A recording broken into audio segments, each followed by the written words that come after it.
My name is Arthur Pendelton, and for 42 years I measured my life not in years, but in the steady, reliable tick of a clock. As a master watchmaker, I believed in order, precision, and the beautiful, intricate machinery that, when properly cared for, could last a lifetime. I thought my marriage to Clara was the same, a well-crafted mechanism of love and loyalty built to endure. I was wrong. The day I found the tube of lubricant hidden in her lingerie drawer was the day the mainspring of my world snapped. It wasn't just the discovery of the affair. It was the chilling realization, days later, that Clara wasn't just a cheating wife. She was a woman willing to stop my heart after 4 decades of shared mornings and quiet evenings. And the man helping her turn our life into a lie was none other than Leo, the husband of our only daughter, Sarah. They wanted to play games with my life, to treat me as a broken timepiece to be discarded for parts. Fine. But they failed to understand a crucial truth. A watchmaker knows that the smallest gear, the most overlooked spring, can, with precise pressure, bring the entire mechanism to a grinding, catastrophic halt. The moment I knew something was fundamentally wrong came on a humid Tuesday afternoon. I'd closed my shop, Pendleton's Precision, early, driven home by one of the debilitating migraines that had been plaguing me for months. Clara, my elegant 61-year-old wife with the same gentle laugh that had captivated me in college, had been acting strangely for weeks. The woman who used to have a cup of Earl Grey waiting for me, who would listen with genuine interest as I described the challenge of restoring a 19th century Bregway, had become a distant, preoccupied stranger. She was constantly on her phone, a sleek new device she had insisted she needed, and she would angle the screen away or lock it with a sharp click when I entered the room. She had started wearing perfume again, a heavy floral scent called Midnight Bloom that was nothing like the light citrus she had favored for years. It smelled like a mask. Then there was Leo Brennan, our 35-year-old son-in-law, a charismatic financial advisor who had married our daughter Sarah 3 years prior. He'd been appearing in our Charleston home with a frequency that was beyond familial. His excuses were always plausible, delivered with a slick, confident smile. He was in the neighborhood, he wanted to check the gutters, he had a client nearby and thought he'd drop off some fresh seafood. That Tuesday, I saw his black Audi sedan parked a discreet distance down our Oakline street. A cold dread, entirely separate from the throbbing in my temples, began to pulse within me.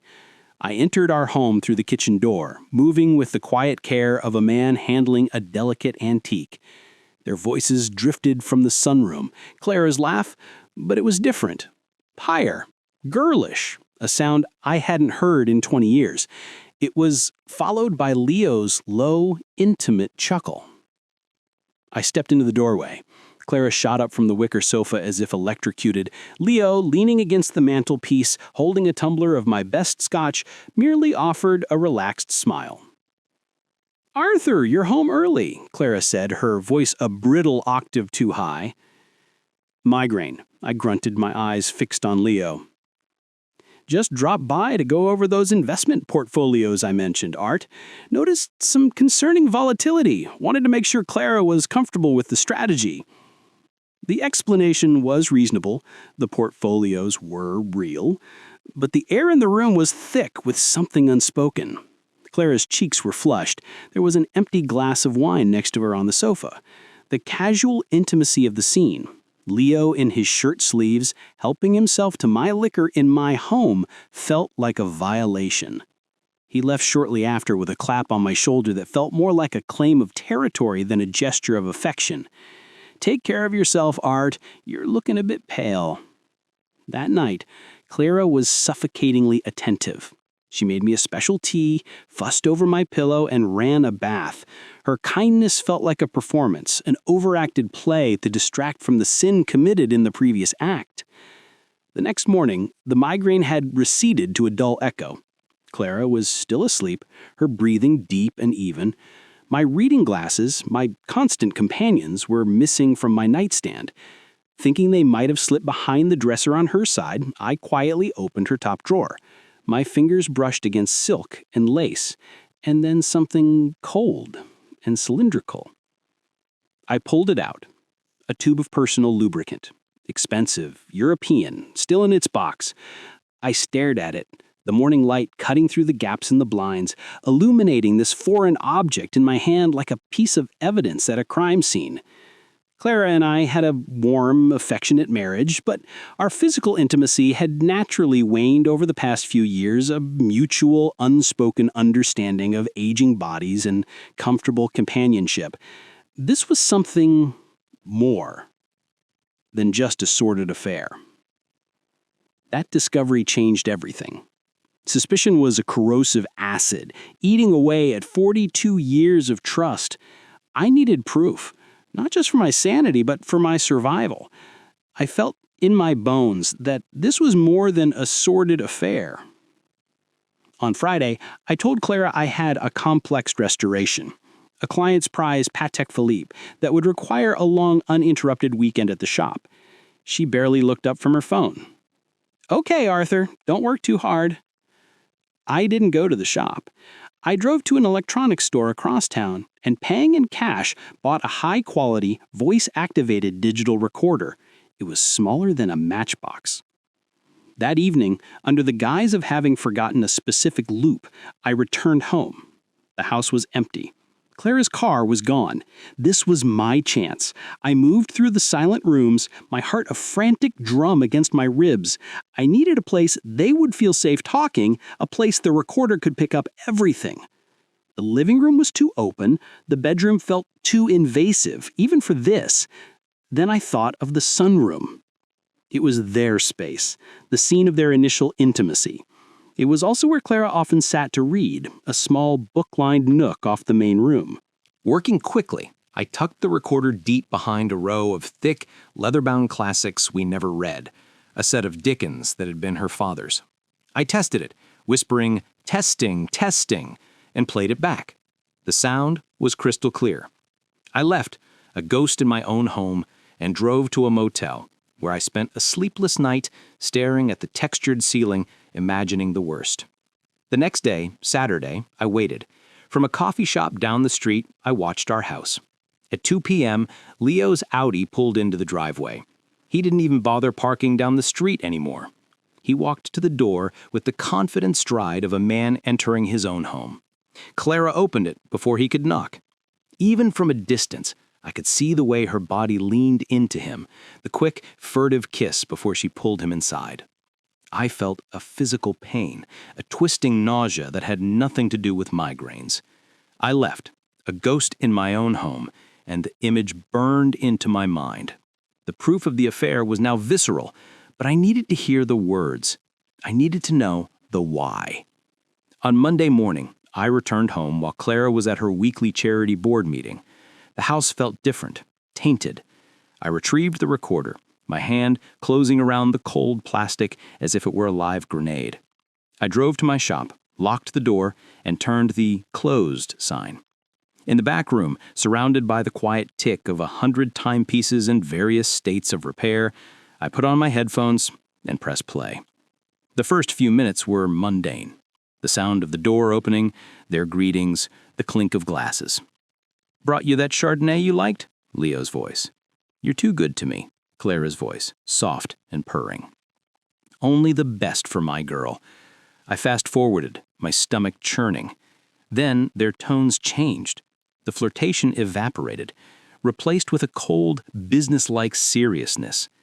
"Did you speak with the insurance agent?" Leo asked. My blood turned to ice. "I did," Clara replied. "The policy is for $750,000. I'm the sole beneficiary. It's all in order." "Good. And the new medication? He's taking it?" "Like a lamb. He thinks it's just a stronger dose of his blood pressure pills." I slammed the pause button. Blood pressure pills? I didn't have high blood pressure. My doctor had me on a mild statin for cholesterol. That was it. What were they talking about? With a trembling finger, I hit play again. "The compound I sourced will create a slow, cumulative effect," Leo was explaining, his voice calm, instructional. "It will mimic the symptoms of a sudden, massive coronary infarction. At his age, with his history of migraines, no one will question it. The coroner will call it atherosclerotic heart disease, a tragedy. How long? Clara's voice was flat, devoid of emotion. 6 to 8 weeks. The key is consistency. You have to make sure he takes it every day. The increased sodium in his food will accelerate the process. $750,000.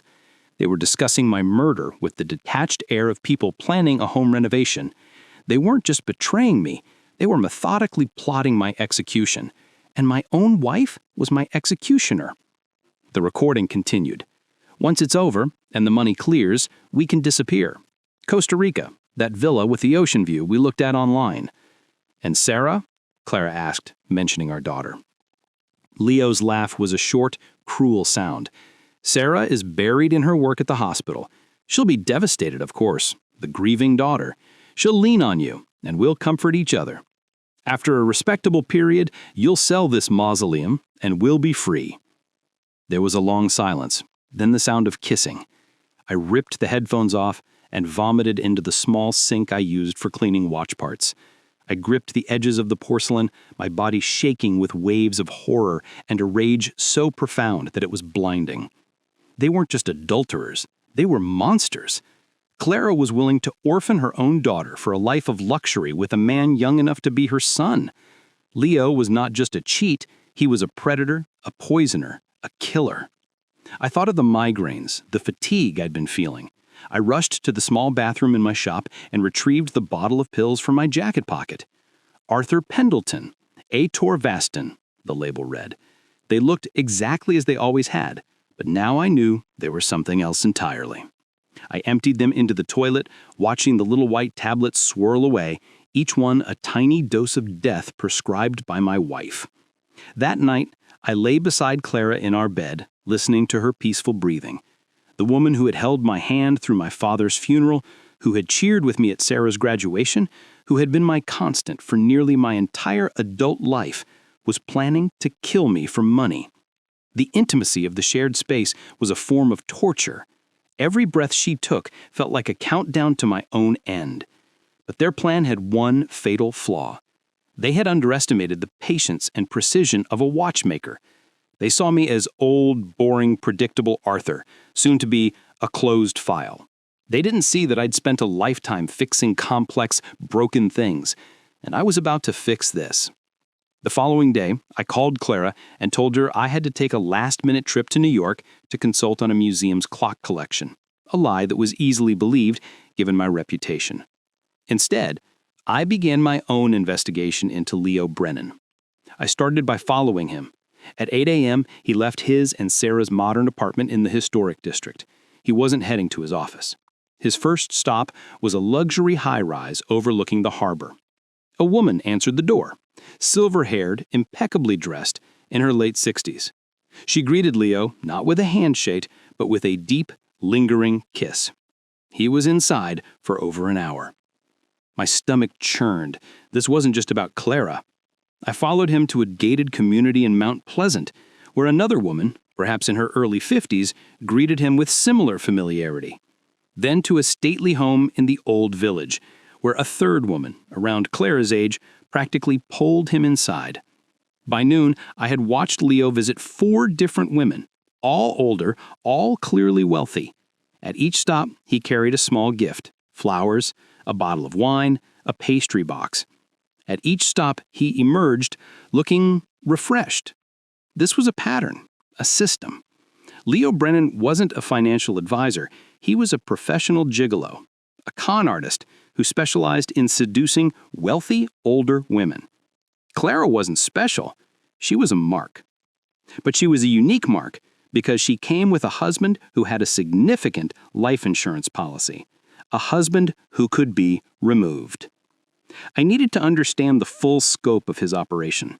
I started with the woman from the harbor high-rise. A few discreet inquiries at the building's concierge, I posed as a watchmaker delivering an heirloom, gave me her name, Eleanor Vance, a wealthy widow whose husband had made a fortune in shipping. I waited a day, then approached her directly. I found her tending to the roses on her balcony. "Mrs. Vance?" I called up. She looked down, suspicious. "Yes. Can I help you?" "My name is Arthur Pendelton. I need to speak with you about Leo Brennan." Her face, once composed, crumpled. She invited me up. In her lavish apartment, over tea she didn't touch, she broke down. "He told me he loved me," she sobbed. "That his marriage to Sarah was a sham, that he was going to leave her. He said his investment firm was in trouble. I've given him almost $50,000 over the past year." My blood turned to ice. "Did he help you with any legal documents, Eleanor? Your will, perhaps?" She looked up, her eyes wide with dawning horror. He said I should update it, that my current will was outdated. He helped me find a lawyer. He's a beneficiary for $100,000. The pattern was clear and monstrous. Leo was not just stealing their money. He was positioning himself to inherit from their estates. He was a vulture, waiting for his elderly lovers to die. Over the next 2 days, I met with the other women using the same direct approach. Margaret Lynn in Mount Pleasant, a retired tech executive, had given Leo over $80,000 for a sure-thing investment. He had a key to her house and access to a safe where she kept jewelry. Patricia Trish Holloway in the Old Village, a divorcee with a substantial settlement, had been paying his car lease and country club fees for 10 months.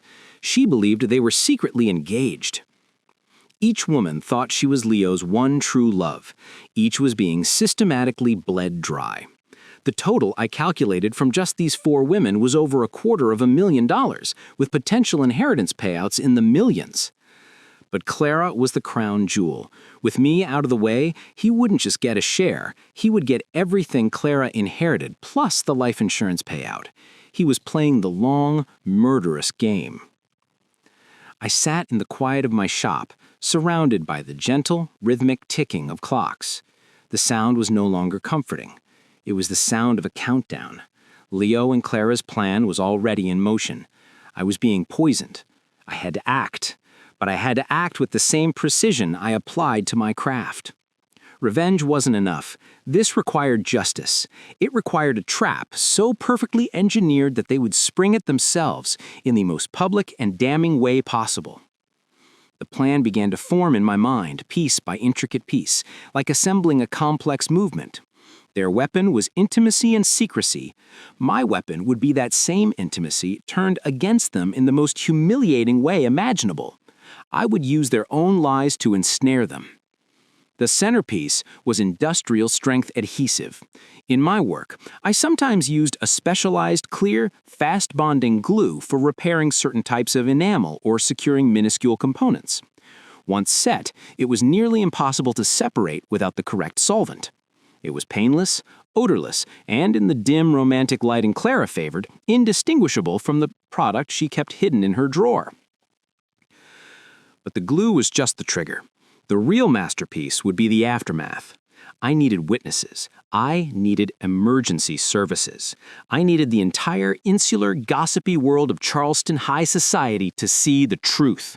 Most painfully, I needed our daughter, Sarah, to see it. She was an emergency room doctor. There was a high probability she would be on call when the chaos unfolded. It would devastate her, but it would also free her from the monster she had married. I spent days preparing. I acquired the adhesive from a specialty supplier, paying cash and using a false business name. I modified a small, powerful Bluetooth speaker to fit inside a hollowed-out book in the sunroom. I programmed it with audio files of distressed cries for help, recorded from old radio plays. I even installed a secondary, remotely activated smoke detector in the sunroom, wired to a receiver I could trigger from my phone. A false fire alarm would guarantee a swift, dramatic response from the fire department. The stage was set. Their next scheduled tryst was on Wednesday, when I was supposedly at a day-long horology symposium in Columbia. On Wednesday morning, I kissed Clara goodbye. "I'll be back late, darling. Don't wait up." "I won't," she said, barely looking up from her phone. "Have a productive day." I drove away, parked 3 blocks over, and waited. Right on schedule, at 1 p.m., Leo's Audi purred down the street. He strode to our door, a bottle of wine in hand, and was admitted immediately. I gave them 30 minutes to get comfortable, to pour the wine, to set the scene. Then, using my key, I slipped in through the kitchen door. I could hear their murmured conversation and soft music from the sunroom. My heart was a cold, hard stone in my chest. Moving with the silence of a ghost, I went to our bedroom. My hands were steady. This was a repair, the most important of my life. I found the tube in her drawer, emptied its original contents, and refilled it with the industrial adhesive. I replaced it exactly as I found it. Next, I positioned the Bluetooth speaker in the sunroom and did a final check of the modified smoke detector. Everything was in place. I slipped back out, returning to my observation post. Now, I waited for them to activate the trap themselves. Another hour passed. The music from the sunroom stopped. The house fell into an intimate silence. I imagined the scene inside. The wine, the whispered words, the move towards the bedroom. My bedroom. Then I heard it. Through the open window I'd positioned myself near. A confused murmur from Clara. Then Leo's voice sharp with alarm. "Clara, what is this? Something's wrong." What do you mean? I mean, we're stuck. We can't separate. What? That's impossible. It's the same... Oh my God. Their voices rose in a frantic duet of panic. The struggle began, their movements creating sharp, pained gasps and desperate hissed commands. Don't pull. I'm trying not to. This can't be happening. The industrial adhesive was performing flawlessly. They were bound together, literally and figuratively, by their own betrayal. It was time. I opened the app on my phone and triggered the smoke alarm. The shrieking siren tore through the quiet afternoon. Immediately after, I activated the Bluetooth speaker. The recorded screams for help filled the air, mixing horrifically with the alarm. "Help! Fire! We're trapped! Someone call for help!" The effect was instantaneous. Neighbors began pouring out of their homes. Old Mr. Gable from across the street, the Henderson sisters from next door, a flock of landscapers working down the block, all converged on our lawn, their faces masks of horror and morbid curiosity. "Arthur and Clara's house!" someone shouted. "I don't see any smoke. But listen, you can hear them screaming." I saw Eleanor Vance emerge from her house down the street, her hand flying to her mouth. She recognized Leo's car in the driveway. The pieces were beginning to click into place for her too. Then, the glorious sound of sirens. Fire trucks, an ambulance, and a police car swarmed our street, their lights painting the historic homes in frantic pulses of red and white. And as I had both hoped and dreaded, a familiar SUV pulled up, and my daughter, Sarah, jumped out, her doctor's coat flapping over her clothes. She must have been on her way to the hospital. "Mom! Dad!" she cried, rushing toward the house. The fire captain, a large man with a booming voice, ordered the front door breached. The splintering of wood was a sound of finality. Sarah, with her medical bag, followed the firefighters inside. I started my car and drove calmly to my house, arriving just in time to play the role of the horrified, returning husband. "What's happening?" I cried, rushing toward the crowd. "That's my house!" "Arthur!" Mr. Gable grabbed my arm. "We think Clara's inside. There's a fire." We all watched the doorway. The sounds from inside had changed. The recorded screams had stopped, but now there were real, panicked voices, Leo and Clara trying to explain their predicament to the first responders. Then, Sarah appeared in the shattered doorway. Her face was a terrifying blank canvas of professional shock. She turned to the paramedics behind her, her voice eerily calm. We need medical solvent. Acetone, now. We have a unique adhesion situation." The paramedics rushed in with their kits. The crowd buzzed with confusion. Adhesion? What does that mean? It took nearly 20 minutes. Finally, 2 stretchers were wheeled out, each carrying a figure covered by a sheet, but with their faces visible, burning with a humiliation far worse than any physical pain. Arthur was first, his eyes screwed shut, unable to look at the gathered crowd. Then came Clara. When she saw me standing there, our eyes met. In her gaze, I saw shame, terror, and a dawning realization that I knew, that I had always known. The crowd fell silent for a moment, then erupted in a wave of understanding and scandalized whispers. Is that Leo? Sarah's husband? With Clara? Arthur's wife? Oh, my dear Lord. Sarah emerged last, walking slowly, her body rigid with trauma. She saw me and stumbled toward me, collapsing into my arms. Dad, they were... I know, sweetheart. I know. As I held her tightly, as the flashing lights illuminated our broken family, the public humiliation was only the beginning. At the hospital, as doctors used solvents to finally separate Leo and Clara, the true extent of his con began to unravel. Eleanor Vance, armed with the truth, arrived at the hospital, followed shortly by Margaret Lynn and Trish Holloway. They compared notes in the waiting room, their voices rising in a chorus of fury and devastation. The story of Leo Brennan, the gigolo con artist, exploded. Sarah, sitting beside me, listened in stunned silence as the scale of her husband's betrayal was laid bare. He told me he was the only one, Eleanor cried. I have a key to my house, Margaret stated, her voice trembling with rage. He made me change my will, Trish added, her face pale. I gave my recorded evidence to the police. The charges escalated from adultery to conspiracy to commit murder, fraud, and elder abuse. The blood pressure medication was analyzed and found to contain a dangerous, slow-acting compound that would have indeed induced cardiac arrest. Leo Brennan was arrested in his hospital bed. His slick charm was useless against cold, hard evidence and the testimony of multiple victims. Clara was arrested too, released on bail only to move into a rented apartment. I filed for divorce. Given the criminal charges, the settlement was swift and entirely in my favor. The house, my savings, my business, all remained mine. In the weeks that followed, the community rallied around Sarah and me. Casseroles appeared on my doorstep. Friends I hadn't spoken to in years called with support. I became something of a reluctant hero, a symbol of a wronged man who had fought back in the most extraordinary way. Sarah moved back home with me. The first few weeks were quiet, heavy with grief. But slowly we began to heal.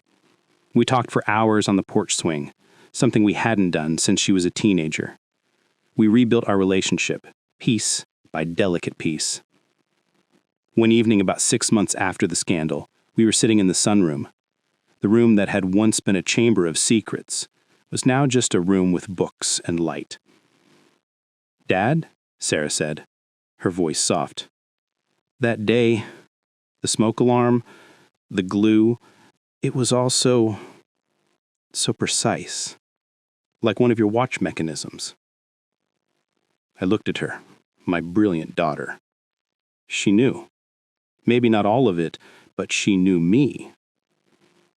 "They were playing a dangerous game with people's lives, Sarah," I said carefully. "They thought they were the smartest people in the room. They thought age and kindness were weaknesses. They were wrong." She nodded slowly, taking a sip of her tea. "I'm glad they were wrong." She was quiet for a moment. "Mom asked to see me. She says she's sorry." "Are you going to see her?" "Maybe. One day. Not yet." She looked at me, her eyes clear. "She made her choice. I'm making mine. I choose you, Dad." That was all the justice I would ever need. Leo was sentenced to 35 years in federal prison. Clara, after a plea deal, received a 10-year sentence for her part in the conspiracy. The world moved on. My story isn't just about revenge. It's a lesson in patience, in observation, in the quiet strength that comes from a lifetime of understanding how things work. Predators like Leo rely on speed and flash, on the quick, easy con. They don't understand the power of the slow, steady tick, the mechanism that waits for the perfect moment to strike. They thought they could break me and discard me. Instead, they broke themselves on the immovable object of a patient man's will. And now, my life, like a beautifully restored clock, ticks on. Orderly, precise, and finally, peacefully, my own.